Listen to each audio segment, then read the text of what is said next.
สวัสดีครับแม่รัฐครับค่ะสวัสดีค่ะอันหมอรวยครับผมทีอันี้นแม่ก็บ่ได้ว่าฝันว่าบ่ได้ว่าหยังดอกอันครับแม่ก็ลองเฮ็ดอันเอาลองเฮ็ดบวกลบคูณหารเบิ่งก็น่ามันสิเห็นอ่ามันสิถูกบ่น้อพะนะก็บ่เคยเฮ็ดดอกว่าก็ครับก็เฮ็ดเล่นๆไปเวลาว่างๆก็ได้เฮ็ดนั่นค่ะ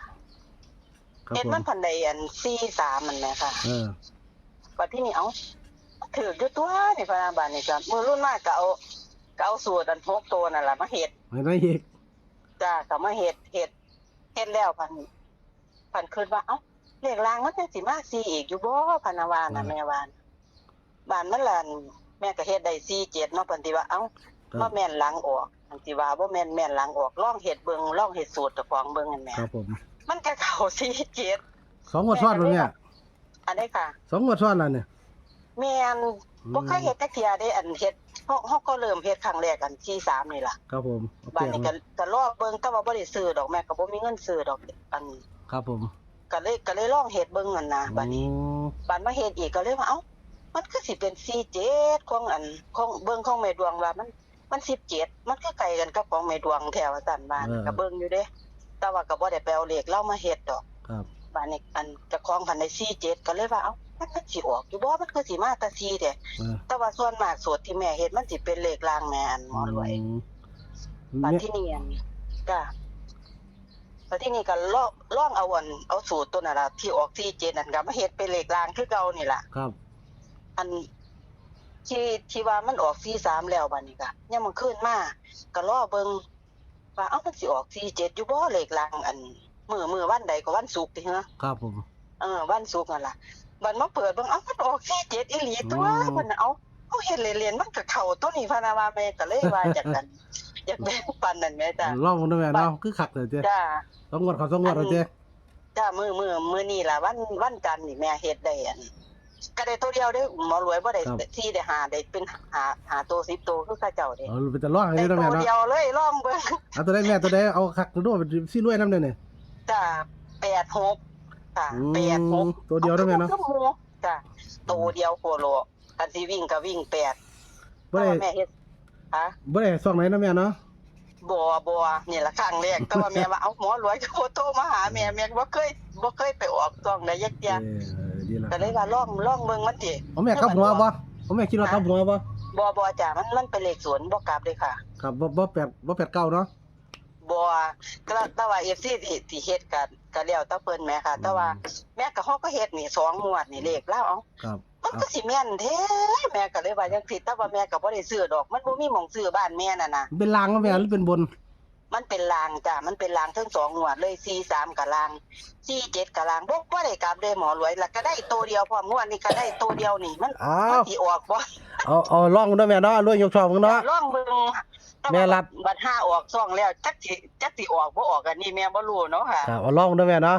บ่มีผู้ใดฮู้มันสิออกตัวใดเนาะอันแม่ก็เลยว่าเอาลองเบิ่งกันนะมันออกพะนะแม่ว่าเฮ็ด2 งวดมันจะเป็นรางแม่ครับเฮ็ด2 งวดเข้า2 งวดเนาะแม่นจ้ะแถมรางเป็นรางที่3มันสิไปต่อบ่ลองเบิ่งเด้อแม่เนาะหามันตังวันนี้ให้สิเพิ่นได้รวยนำจ้ะผู้ใดอยากลองก็ลองนำเด้อนะครับคุณแม่รัดก็อย่าซื้อหลายเด้อครับ10 บาท20 บาทเนาะจ้ะครับมันก็ละ5 บาท10 บาทก็แล้วถ้าเพิ่นสิซื้อแม่จ้ะมันเคยเข้าเนาะต้องกล้ามาลงนำแม่เนาะเข้าแม่เฮ็ดเล่นๆจังได๋มาเข้าแม่ก็ว่ามันเข้าอยู่ตัวนี่บวกลบคูณหารซ้ำนี่ก็เข้าสิเดี๋ยวนี้ว่าซั่นดอก2 งวดไว้มันถือศูนย์ล็อกมันก็เข้ามันได้อีเด้แม่จ้ะครับตกใจแม่เห็นเลขรางออก47อุ๊ยเขาเฮ็ดจังได๋จังถูกว่านะบัดนี้แม่ก็เลยมาลองเฮ็ดเบิ่งบัดนี้อันมื้อนี้มันได้86ครับคันมันเข้าอีกแม่ก็เฮ็ดให้อีกคือเก่าเด้อหมอรวยคันมันบ่เข้าก็แล้วไปแม่ก็บ่อันบ่แม่นบ่เข้าแม่ก็ลองอีกลองไปจักอันหา2-3 งวดนี่เบิ่งดูมันรู้จักกันมันต้องจักเด้แสดงว่ามันนั่นอยากซื้ออยู่ดอกหมอรวยแต่ว่ามันหังบ่มีหม่องสิซื้อบ้านแม่นั่นน่ะมันบ่มีผู้ขายบ่มีผู้เฮ็ดแม่ก็เฮ็ดบ่เป็นแม่ก็ปึกเฮาก็ลองเบิ่งจัก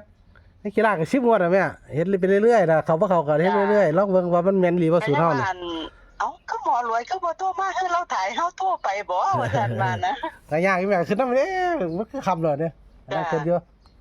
แม่เล่ายากไปถ่ายคลิปถ่ายหยังเราบ่มีเวลาบ่แม่ก็เลยว่ายากอยู่แม่ตัวเขา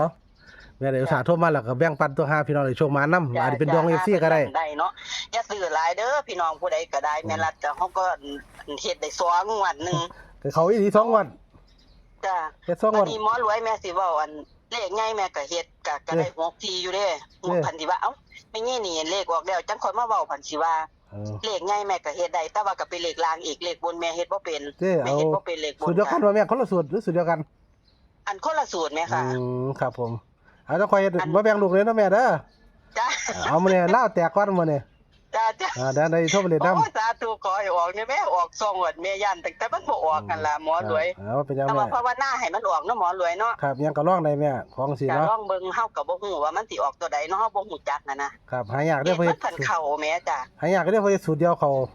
แม่นตัวเดียวมีตัวเดียวเท่านี้ ย้ำเลขล่างก็เป็นล่างซ้ำบัดเนี่ยเอาลองเบิ่งพี่น้ เป็ อง น วั ล่าน ง นี้ แล้วก็บ่ได้กราฟพร้อมเด้หมอรวยบ่ได้กราฟพร้อมเด้ที่แม่เฮ็ดมา43กับ43 47กับ47แม่บ่มั่นใจว่าเอ้ามันออก43แล้วมันจักสิมาออก4อีหยังอีกว่าซั่นว่าถูกอีหลี โอ้แปลกแล้วแม่เนาะ ตกใจโอ้ยสะดอก ว่าสิเป็นว่าสิถือล็อกมันถือหม่องมันก็ให้แม่เฮาเฮ็ด จ้า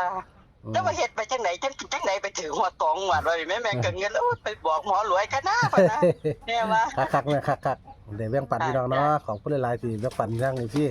สำหรับในทางของแม่รัดเนาะ วลไปนี่ จักหน่อยแม่จักหน่อยครับแม่คนทางใดนี่ พี่ละคนทางอันอำเภอบันดุงพี่ละ โอ้ จ้ะ บัดดุงไปเรื่อยอยู่ครับผม จ้ะ